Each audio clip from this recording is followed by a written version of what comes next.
Good morning and welcome back to Wanderous. I realize it might not be morning when you're listening to this, but it's morning and I don't usually record these in the morning, and maybe part of my brain is still waking up.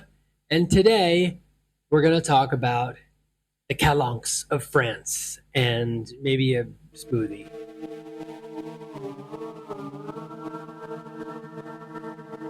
When we last left off on Wanderous, which is also known as the podcast you're listening to, I had gone to ITER. You can find out more about that at iter.org. I had been given an amazing tour and even the opportunity to interview one of the communication officers at ITER. You can listen to that interview in the show notes. There is a link in the last episode. I do apologize if I seem a little discombobulated. I don't normally record these in the morning, and I've had a small but significant medical procedure done, and I'm a little wonky, but I'm good. Things are good.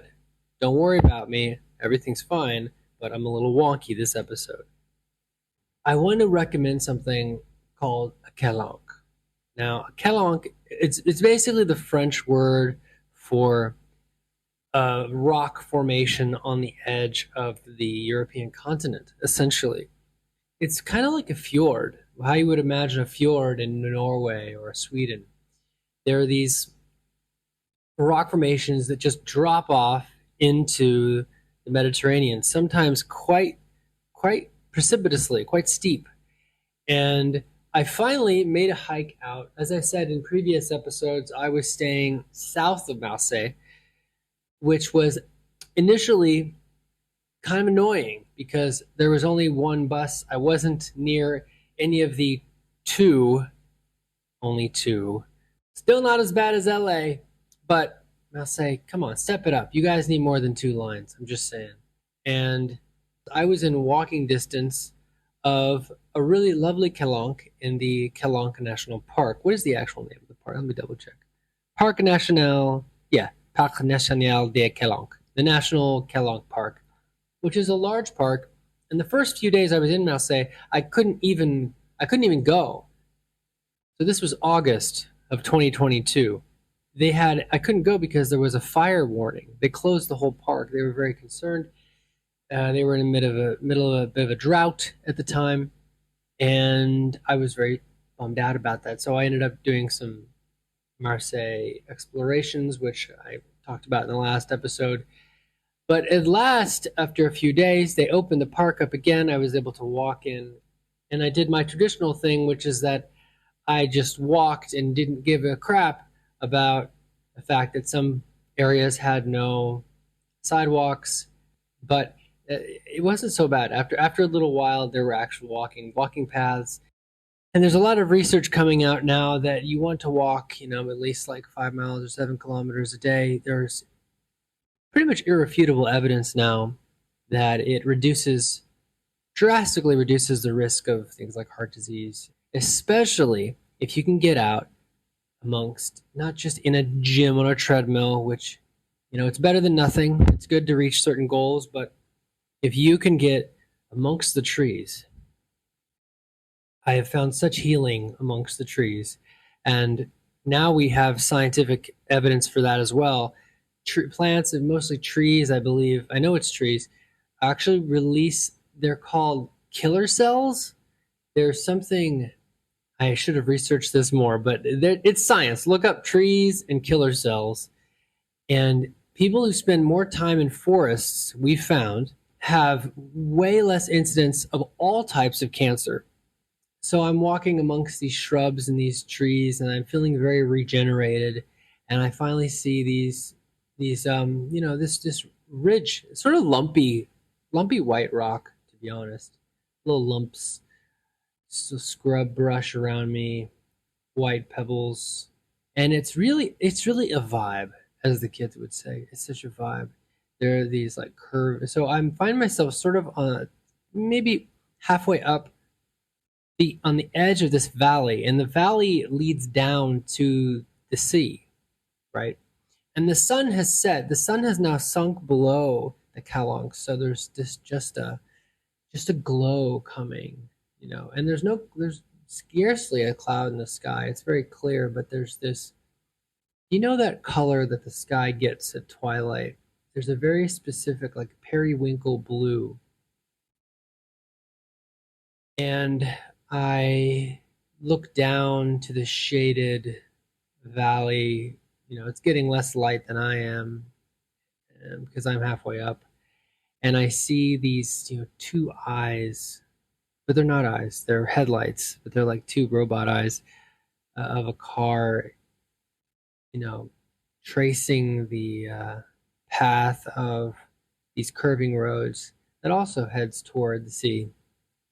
And these sort of like swirling roads, I still don't understand the pattern of these roads. They're very odd. And I'm trying my best to capture the light and the feeling of being on this trail heading toward essentially a small bay where there is a restaurant that I didn't go to because it was overpriced. But I'm getting more and more excited, and I finally make it down just when the last etches of twilight are in the sky.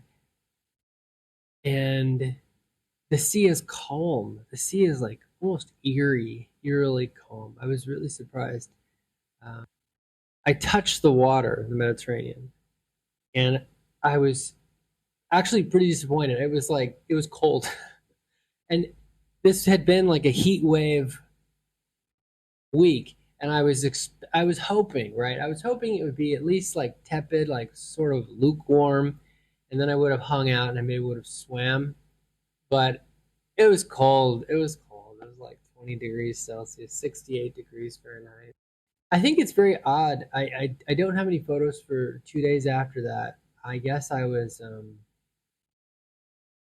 probably editing the interview I did at ITER, but I did have a nice time. My Airbnb host had a project. We sort of did this together. We made juice out of. I want to say those are definitely apples.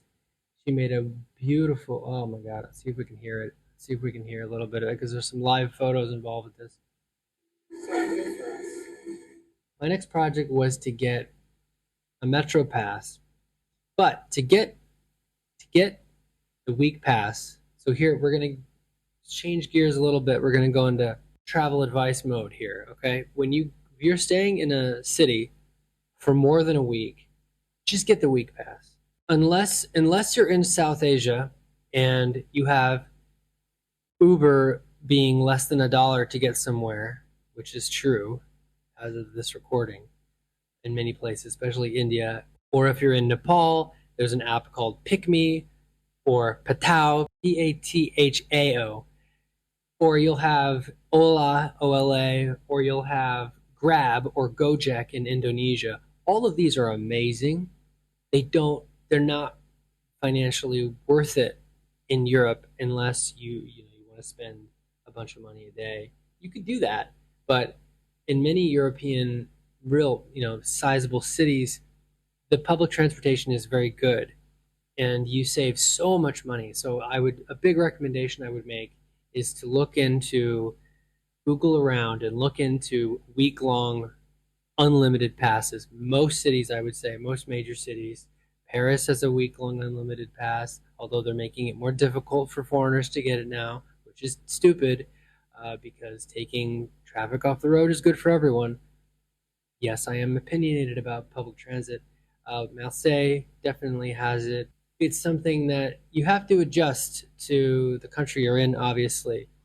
And later on, I'll talk about there's two general modes which sort of fall into like more westernized and more Eastern, generally. The way that this kind of, you have two kind of different modes, especially if you're living as a nomad. There are different ways of adapting, obviously. Now, the only problem with getting a week-long pass is that, not really a problem, but it's something to keep in mind. You're going to probably need a passport-sized photo. I guess it's to prevent you sharing your week-long pass. So in Marseille, I had to get a passport photo.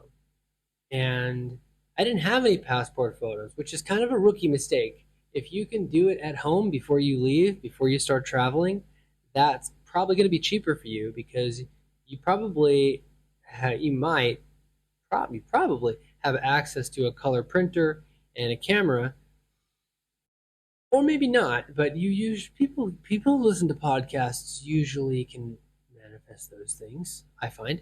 But if you don't, you can do it later for a little more. So I ended up spending €5. It was 3 or 5 euros. But so I paid $5 for a piece of paper so I could save money on and basically get this Metro Pass. But I ended up with four pretty good color photos of myself, one of which I actually still have somewhere. And you can do it in a station. And the stations are most of them, the majority of them are underground in Marseille, and they were quite helpful. And using some broken English, they were very amenable, and I was able to get a card. And then I paid my €20. I think they even accepted my credit card, which was nice. Sometimes metros don't want to accept credit card; they don't want to have the equipment, but I was able to pay for that, and voila, as they would say, I had a week Metro Pass. Marseille's Metro Pass is in some ways much more convenient than the Paris one because, at least at the time, in 2022, Paris weekly Metro Passes always started on Monday morning. So you wanted to buy, this is just crazy to me. You always wanted to buy the Metro Pass on Saturday or Sunday. If you bought it in the middle of the week, you were only going to get 3 or 4 days, depending on when you bought it. So really, really weird. But in Marseille, it was much more sane, we could say. It started the first time you used it, like a normal metro would. So voila, I'm off to the races. This card, I really recommend this card, even if it's a little more. It's probably over €20 now. But if you're going to be in Marseille, it's wonderful. It will even allow you to ride the bus all the way to Cassis. Now, Cassis is a beautiful town that we'll talk about in a later episode. But there are challenges with the bus in Cassis, which I will cover in a future episode. But the sheer amount of kilometers you can cover with this pass is pretty good. It's a pretty good deal. You can get all around Marseille, all the buses, all the metro. You just tap it to the pad. You can even, and I learned this, you can even use this pass with the shortest ferry ride, probably in France, that goes across Vieux-Port, the old port. And you don't need to do this. It's very silly. I think it's very silly that they have a ferry, but because it would be, I don't know, it'd be like probably less than a half an hour to walk around the port itself and just go to the other side.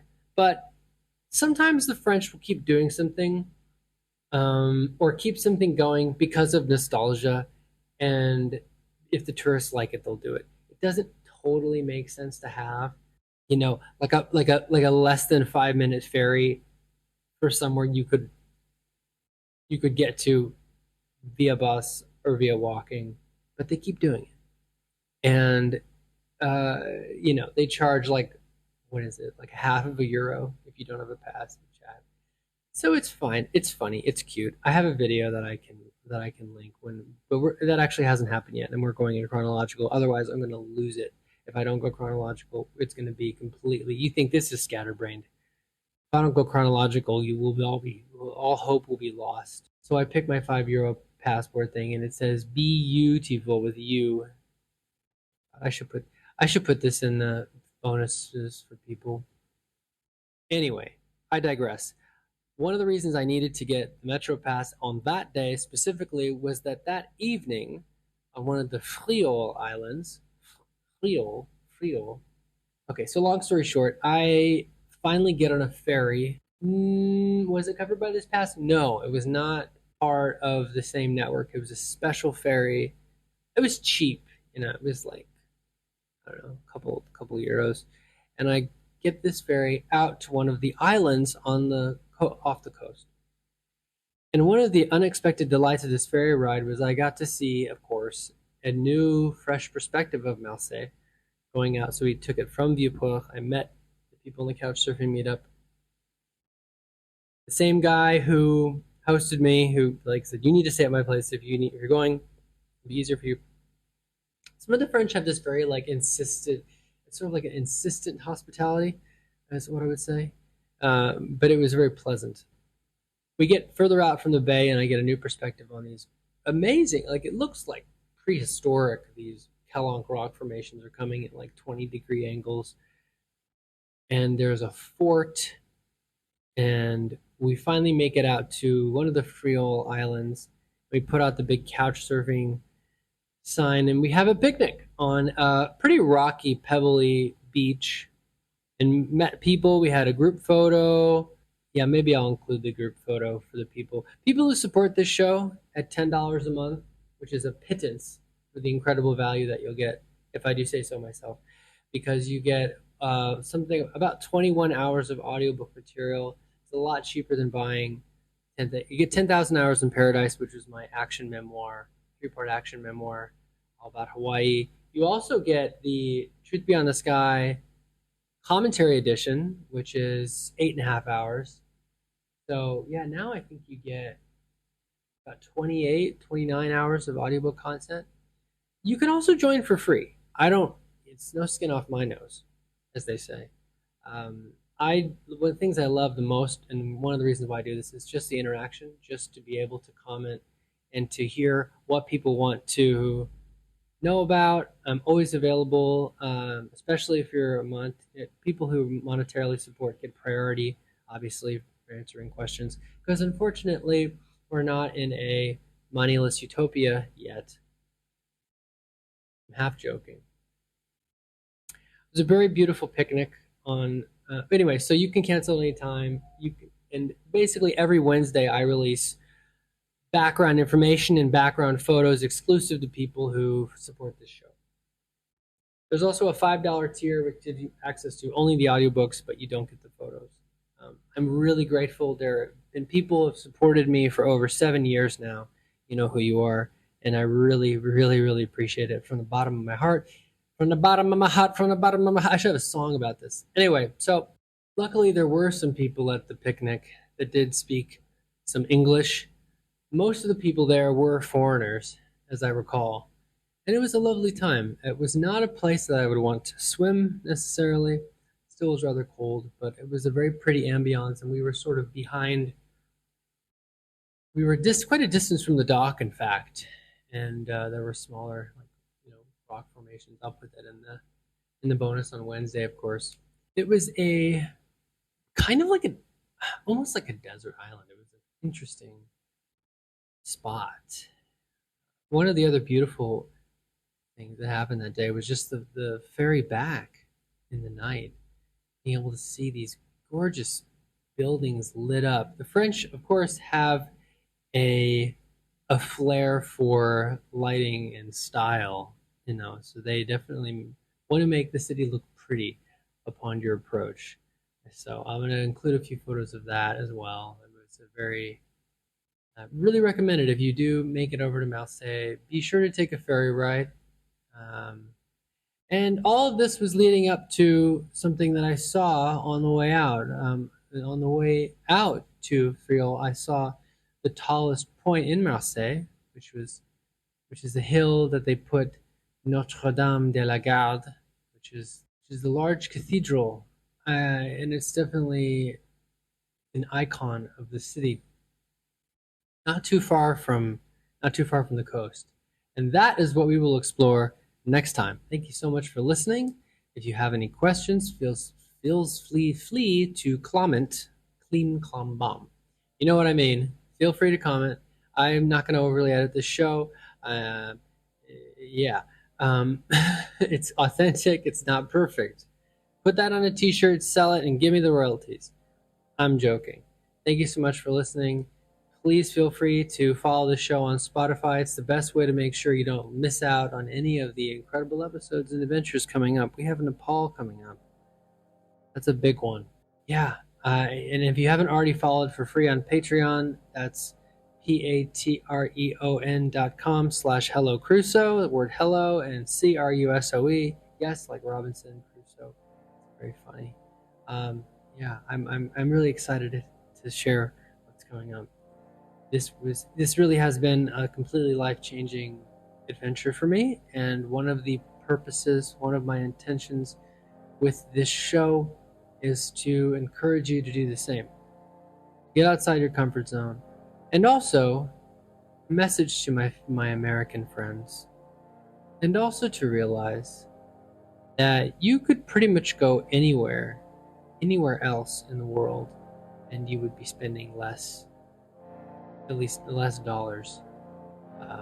That is the thing about being from a country with a strong economy, is if you want to save money, just leave.